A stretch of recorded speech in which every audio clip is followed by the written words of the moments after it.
Last వీడియోలో మీకు చెప్పాను, నెక్స్ట్ వీడియోలో ఇండియన్ స్పైసీ ఆమ్లెట్.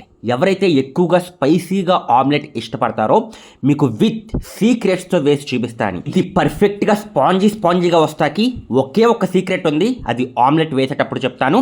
ముందైతే ప్రాసెస్ స్టార్ట్ చేసేద్దాం.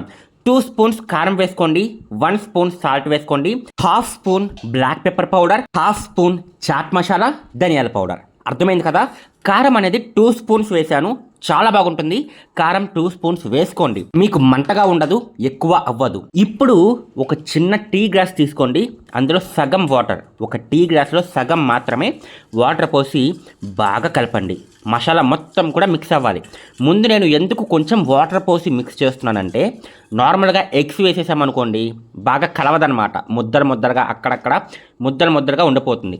అదే కొంచెం వాటర్ పోసుకుని మసాలా కలిపి దాని తర్వాత ఎగ్స్ వేస్తే దాని టేస్ట్ వేరు, మొత్తం కూడా బాగా కలుస్తుంది. నేను ఇప్పుడు 2 ఎగ్స్ వేసాను. ఈ 2 ఎగ్స్ కూడా బాగా బీట్ చేసుకోవాలి. ఒక 5 నుంచి 6 నిమిషాలు బాగా బీట్ చేసుకోండి. మనకి క్రంచీగా స్పాంజీగా రావాలంటే బాగా 5 నిమిషాల వరకు బీట్ చేస్తూనే ఉండండి. ఒక్క 5 నిమిషాలు అయిపోయిన తర్వాత ప్యాన్ పెట్టుకుని, ప్యాన్ హీట్ అయిన తర్వాత ఒక్క 3 స్పూన్స్ ఆయిల్, అంతే, ఎక్కువ వద్దు. ఆయిల్ హెల్త్కి మంచిది కాదు. ఇక్కడ స్పాంజీగా రావాలంటే ఆయిల్ ఎక్కువ వెయ్యక్కర్లేదు. చాలామంది ఆయిల్ వెయ్యాలంటారు, ఆయిల్ అక్కర్లా. ప్యాన్ హీట్ అయ్యేంత వరకు ఉంచండి. ఆమ్లెట్ అయితే వేసేస్తున్నా.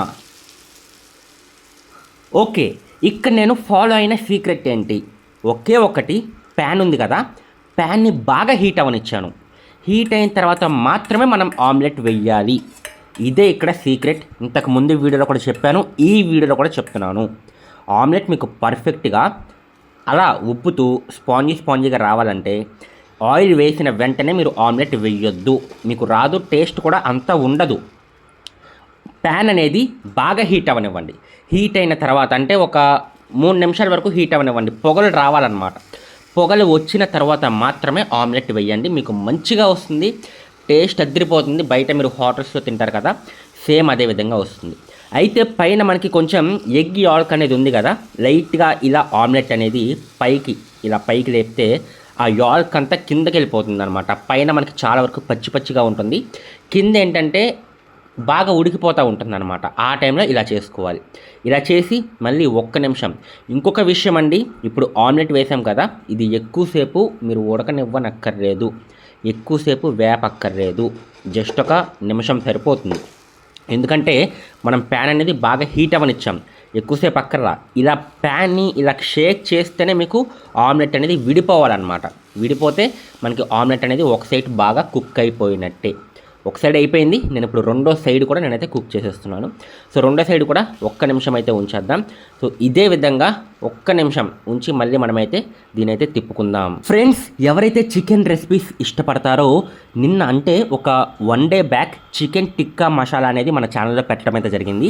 నేను కింద డిస్క్రిప్షన్లో మీకు వీడియో లింక్ అయితే ఇస్తాను, అది కూడా చూసేయండి. చాలా బాగుంటుంది. సేమ్ మనకి రెస్టారెంట్లో ఎలాగైతే ఉంటుందో సేమ్ అలాగే వచ్చేటట్టు క్లియర్గా డీటెయిల్గా ఎక్స్ప్లెయిన్ చేశాను. కింద డిస్క్రిప్షన్లో ఇస్తాను, ఎండ్ కార్డ్స్లో కూడా ఇస్తాకైతే ట్రై చేస్తాను. తెలుసు కదా, చికెన్ టిక్కా మసాలా.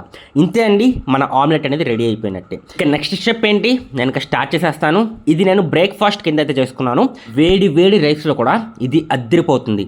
ఓకే, మరి నెక్స్ట్ వీడియో కలుసుకుందాం. అండ్ మీకు నెక్స్ట్ వీడియోలో ఏం రెసిపీ కావాలి అనేది కూడా కింద కామెంట్ సెక్షన్లో కామెంట్ చేయండి.